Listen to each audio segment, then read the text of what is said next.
Telugu comedians Mukka Avinash versus Patas Faima. వీళ్ళిద్దరి మధ్య ఈ వీడియోలో డిఫరెన్సెస్ చూద్దాం. అవినాష్ రియల్ నేమ్ వచ్చేసరికి కల్లా అవినాష్ అండ్ నిక్ నేమ్ వచ్చేసరికి ముక్కు అవినాష్. ఫైమా రియల్ నేమ్ వచ్చేసరికి Faima Shaik and nickname వచ్చేసరికి పటాస్ ఫైమా. అవినాష్ 25 సెప్టెంబర్ 1986న కరీంనగర్ తెలంగాణలో జన్మించాడు. ప్రస్తుతం తన ఏజ్ వచ్చేసరికి 39 ఇయర్స్. ఫైమా 19 మే 1998న హైదరాబాద్ తెలంగాణలో జన్మించింది. ప్రస్తుతం తన ఏజ్ 28 ఇయర్స్. అవినాష్ ప్రొఫెషన్ వచ్చేసరికి యాక్టర్ మరియు కమెడియన్. హైట్ వచ్చేసరికి 5 feet 8 inches, అలాగే వెయిట్ వచ్చేసరికి 73 kilograms. ఫైమా ప్రొఫెషన్ వచ్చేసరికి యాక్టర్స్ మరియు కమెడియన్. హైట్ వచ్చేసరికి 5 feet 3 inches, అలాగే వెయిట్ వచ్చేసరికి 45 kilograms. Avinash BTech and MBA complete చేశారు. అలాగే జబర్దస్త్ షోతో ఫేమస్ అవ్వడం జరిగింది. ఫైమా గ్రాడ్యుయేషన్ డ్రాప్అవుట్ చేసింది. అలాగే పటాస్ షోతో ఫేమస్ అవ్వడం జరిగింది. అవినాష్ వచ్చేసరికి 2014లో ఇండస్ట్రీకి వచ్చాడు.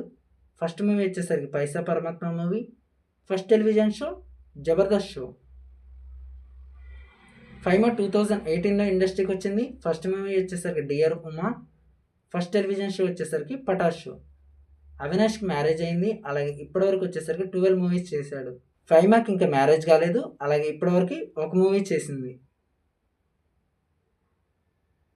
అవినాష్ రిలీజన్ వచ్చేసరికి హిందూ అండ్ నేషనాలిటీ వచ్చేసి ఇండియన్. ఫైమా రిలీజన్ వచ్చేసరికి ముస్లిం అండ్ నేషనాలిటీ వచ్చేసి ఇండియన్. అవినాష్ జుడియాక్ సైన్ వచ్చేసరికి విర్గో. అలాగే హాబీస్ వచ్చేసరికి travelling and doing comedy. Faima zodiac sign వచ్చేసరికి తారస్. అలాగే హాబీస్ వచ్చేసరికి డూయింగ్ కామెడీ, డాన్సింగ్. అవినాష్కి వచ్చేసరికి ఇన్స్టాగ్రామ్లో 550K ఫాలోవర్స్ ఉన్నారు. అలాగే ఫైమాకి వచ్చేసరికి 718K. యూట్యూబ్లో అవినాష్కి 682K ఫాలోవర్స్ ఉన్నారు. అలాగే ఫైమాకి వచ్చేసరికి 290K. ఫేస్బుక్లో వచ్చేసరికి అవినాష్కి 97K. అలాగే ఫైమాకి వచ్చేసరికి 114K. ట్విట్టర్లో వచ్చేసరికి అవినాష్కి నాట్ అవైలబుల్. అలాగే ఫైమా కూడా నాట్ అవైలబుల్. వీళ్ళిద్దరిలో మీ ఫేవరెట్ కమెడియన్ ఎవరో కామెంట్ చేయండి.